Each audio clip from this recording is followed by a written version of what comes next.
प्रिय छात्रों, आज हम हमारी पुस्तक क्षितिज के सांवले सपनों की याद का अध्ययन करेंगे। इस पाठ के लेखक हैं जाबिर हुसैन। उनका जन्म 1945 में बिहार में हुआ था।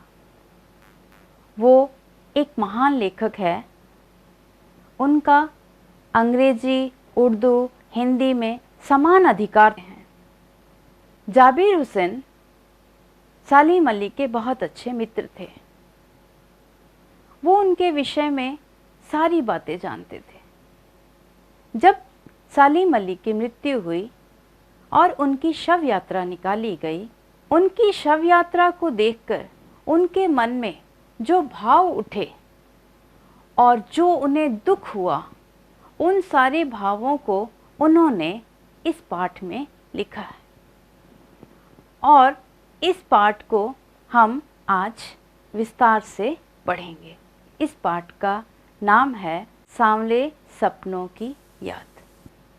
सुनहरे परिंदों के खूबसूरत पंखों पर सवार सांवले सपनों का एक हुजूम मौत की खामोश वादी की तरफ अग्रसर है।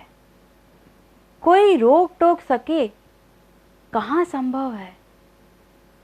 सुनहरे परिंदों के खूबसूरत पंखों पर सवार वो जो पक्षियों से प्यार करते थे, सलीम अली उन पक्षियों का प्यार लिए, उनके जो सपने लिए वो चलते थे, आज वो सपने उनके पूरे नहीं हो पाएंगे।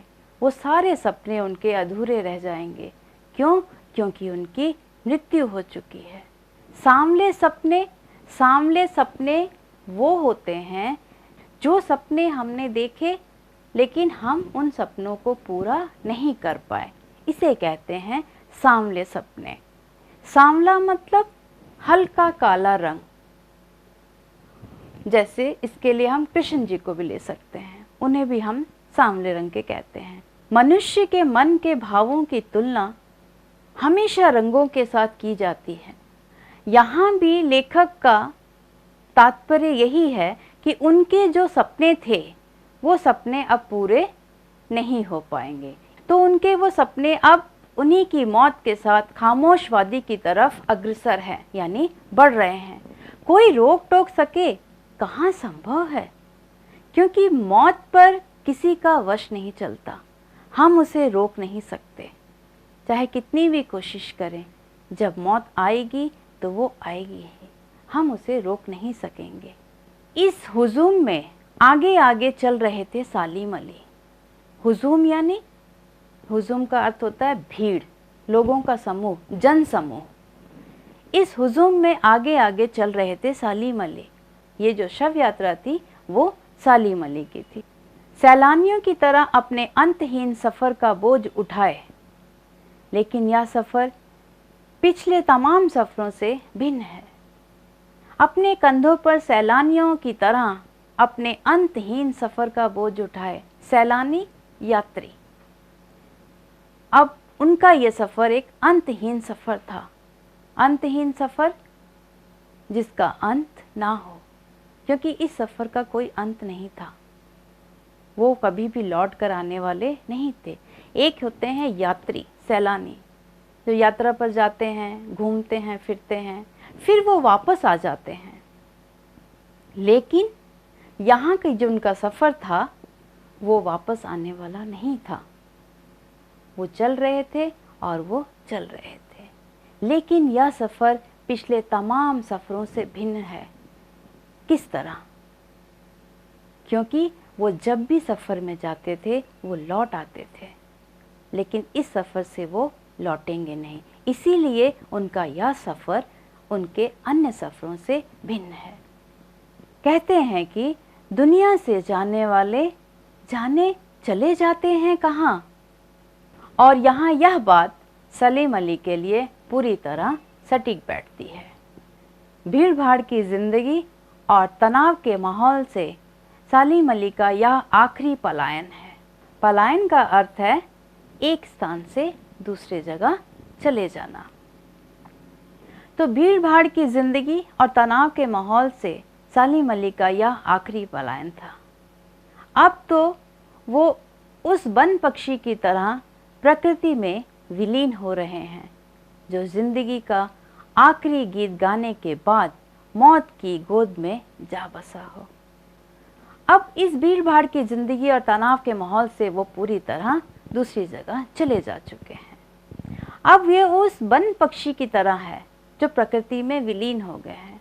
एक पक्षी होता है, जब वो कुछ गाता है या कुछ बोलता है और बोल को वो उड़ जाता है तो वो कहाँ विलीन हो जाते हैं वो हमें नहीं दिखते हैं।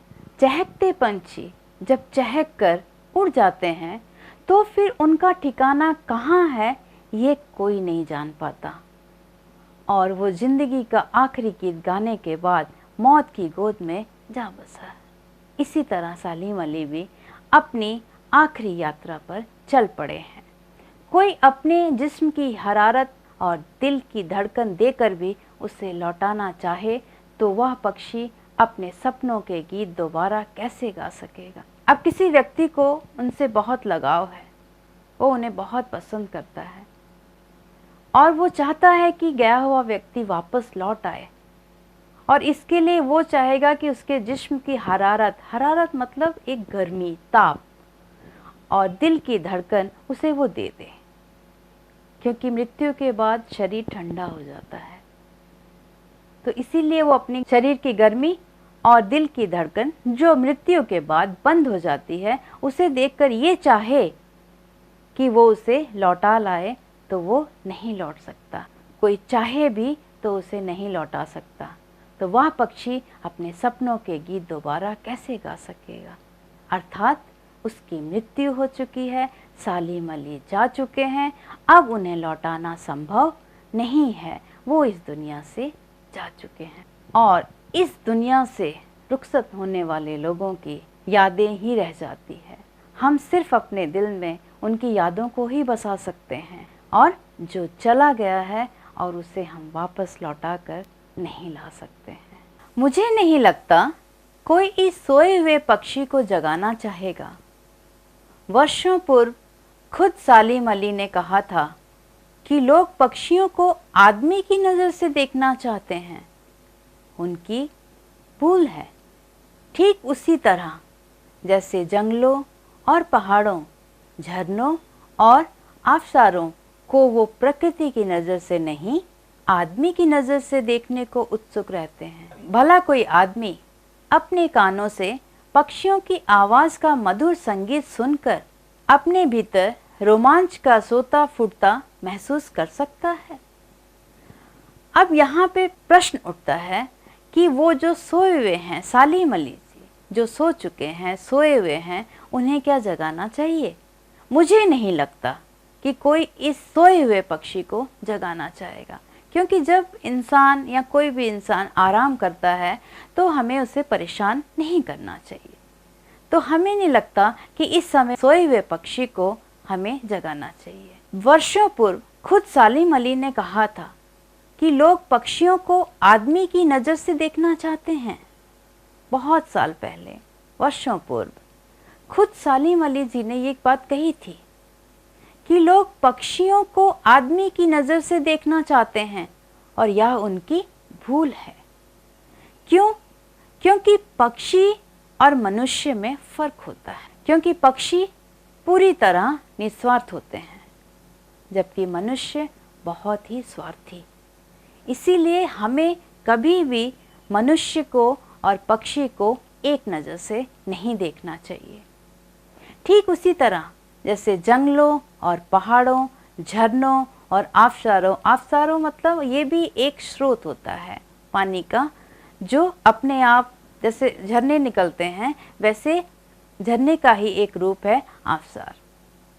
पहाड़ों, झरनों और आबशारों मतलब जो अपने आप स्वतः पहाड़ों से निकला हुआ जल, उसे कहते हैं हम आबशारों को। प्रकृति की नज़र से नहीं, आदमी की नज़र से देखने को उत्सुक रहते हैं। सालिम अली हमेशा अपने आप को प्रकृति के साथ जोड़े रखते थे। उनकी नज़र में पक्षी और आदमी बराबर होते थे। सालीम अली जी पक्षियों से अथाह प्रेम करते थे। भला कोई आदमी अपने कानों से पक्षियों की आवाज का मधुर संगीत सुनकर अपने भीतर रोमांच का सोता फूटता महसूस कर सकता है? ये उनका प्रश्न था कि क्या मनुष्य इस तरह पक्षियों की आवाज सुनकर, पक्षियों की चहचहाट को सुनकर क्या एक रोमांच का अनुभव कर सकता है? रोमांच का सोता उनके मन में फूट सकता है? नहीं, क्योंकि उनके अनुसार यह संभव नहीं था। एहसास की ऐसी ही एक उबड़ खाबड़ जमीन पर जन्मे मिथक का नाम है सालीम अली। एहसास उनकी भावनाएं, और उबड़ खाबड़, यहाँ उबड़ खाबड़ का प्रयोग किया गया है उतार चढ़ाव, दुख सुख। सालीम अली जी एक भावुक इंसान थे, वो बहुत ही भावुक थे, और भावुक इंसान के जीवन में उतार चढ़ाव, सुख दुख ज़्यादा होता है, क्योंकि भावुक इंसान मन की गहराइयों से हर चीज़ को महसूस करता है। ऐसे ही थे सालीम अली। एहसास की ऐसी ही एक उबड़ खाबड़ जमीन पर जन्मे मिथक का नाम है सालीम अली। मिथक का अर्थ होता है प्राचीन पुराकथाओं का तत्व जो नवीन स्थितियों में नए अर्थ का वहन करता है। जैसे कि सालीम अली के बारे में आज से 100 साल बाद अगर हम ये कहें कि वो एक पक्षी प्रेमी थे, वो पक्षियों के प्रति ऐसा करते थे, वैसा करते थे, प्रकृति की नज़र से वो सबको देखते थे, तो शायद उस चीज़ को कोई ना माने, क्योंकि उस समय हमारे पास इस बात को प्रमाणित करने के लिए कोई ठोस सबूत ना हो। तो आइए अब तक पढ़े गए इस पाठ के अंश से हम कुछ प्रश्न उत्तर करते हैं। सबसे पहला प्रश्न, सालीम अली जी के सपनों को सांवले सपनों की उपमा क्यों दी गई? इस प्रश्न का उत्तर यह है कि सालीम अली के सपनों को सांवले सपनों की उपमा इसलिए दी गई क्योंकि उनके देखे हुए सपने अधूरे रह गए थे, क्योंकि उनकी मृत्यु हो चुकी थी और वो अपने किसी भी सपने को पूरा करने के लिए सक्षम नहीं थे। अब अगला प्रश्न, इस हुजूम में आगे आगे चल रहे थे सालीम अली, अपने कंधों पर सैलानियों की तरह अपने अंतहीन सफर का बोझ उठाए। इन पंक्तियों का तात्पर्य स्पष्ट कीजिए। इन पंक्तियों का तात्पर्य यह है कि सालीम अली जी की शव यात्रा जा रही है और वो अपने कंधों पर अपने अंतहीन सफर का, यानी अपने अंतिम सफर का बोझ उठाए साथ में चल रहे हैं। सैलानी कहते हैं यात्रियों को। एक यात्री जब कहीं जाता है तो वो लौट कर आता है, और जब भी यात्रा पर जाए तो उसके कंधों पर एक बैग का बोझ होता है। तो यहाँ भी वही दिखाया गया है कि सालीम अली जी के कंधों पर भी उनकी अंतिम यात्रा का बोझ था और वो उठाए वो जा रहे थे। अंतहीन सफ़र, क्योंकि ये उनका अंतिम सफ़र था और इसके बाद वो कभी भी लौटकर आने वाले नहीं थे, क्योंकि उनकी मृत्यु हो चुकी थी। आइए आज के पाठ को आगे बढ़ाएं। पता नहीं इतिहास में कब कृष्ण ने वृंदावन में रासलीला रची थी और शोक गोपियों को अपनी शरारतों का निशाना बनाया था। कब माखन भरे भांडे फोड़े थे और दूध छाली से अपने मुंह भरे थे। कब वाटिका में छोटे छोटे किंतु घने पेड़ों की छांव में विश्राम किया था।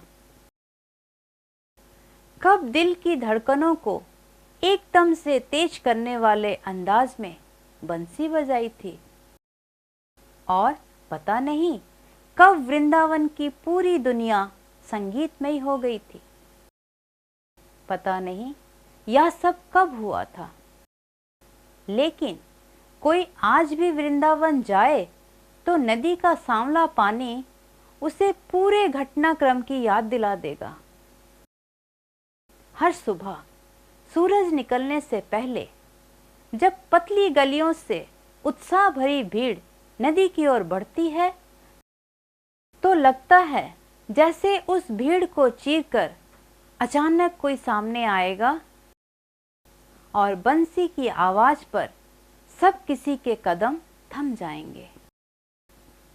हर शाम सूरज ढलने से पहले जब वाटिका का माली सैलानियों को हिदायत देगा तो लगता है जैसे बस कुछ ही क्षणों में वो कहीं से आ टपकेगा और संगीत का जादू वाटिका के भरे पूरे माहौल पर छा जाएगा। वृंदावन कभी कृष्ण की बांसुरी के जादू से खाली हुआ है क्या? इन पंक्तियों में लेखक ये समझाना चाहते हैं कि वृंदावन और कृष्ण, इन दोनों का संबंध ठीक वैसा ही है जैसे एक सिक्के के दो पहलू। जब भी हम वृंदावन जाते हैं तो वहाँ का वातावरण संपूर्ण रूप से कृष्णमयी रहता है। वहाँ हर स्थान में हमें कृष्ण जी की लीला का स्वरूप नजर आता है। वृंदावन में उनकी रासलीला और गोपियों संग उनकी अटखेलियाँ, या फिर वाटिका में छोटे छोटे किंतु घने पेड़ों की छांव में विश्राम करना, दिल को रोमांचित करने वाली उनकी बंसी की धुन, ये सारा कुछ हमें वृंदावन में नजर आता है। और उसके साथ ही साथ कोई आज भी वृंदावन जाए तो नदी का सांवला पानी उसे पूरे घटनाक्रम की याद दिलाता है। नदी का सांवला पानी, ये कहावत है कि जब श्री कृष्ण जी ने कालिया नाग का दमन किया था तो वहाँ यमुना नदी का पानी सांवला हो गया था। हर सुबह सूरज निकलने से पहले जब पतली गलियों से उत्साह भरी भीड़ नदी की ओर बढ़ती है तो लगता है जैसे उस भीड़ को चीरकर अचानक कोई सामने आएगा। यानी जब सुबह सुबह सारे लोग नदी की तरफ, यमुना नदी की तरफ जाते हैं तो उन्हें एक ऐसा एहसास होता है कि अचानक से कृष्ण जी सामने आएंगे और अपनी बंसी बजाएंगे। हर शाम सूरज ढलने से पहले जब वाटिका का माली सैलानियों को हिदायत देता है तो ऐसा लगता है कि कुछ ही क्षणों में कृष्ण जी वहाँ आ पहुँचेंगे। यानी जब शाम होती है और माली आकर सैलानियों को ये कहता है कि अब आप जाएं, तब यह एहसास होता है कि अब किसी भी पल कृष्ण जी यहाँ आ सकते हैं और अपनी बांसुरी से सबको मोहित कर सकते हैं। वृंदावन कभी कृष्ण की बांसुरी के जादू से खाली हुआ है क्या? यानी जब भी कृष्ण जी की बात होती है तो उनकी बांसुरी की चर्चा अवश्य होती है। तो बच्चों, हम आज के पाठ को यहीं पे विराम देते हैं, लेकिन उससे पहले मैं आपसे एक प्रश्न पूछना चाहूँगी। वृंदावन में यमुना का सांवला पानी किन किन घटनाओं की याद दिलाता है?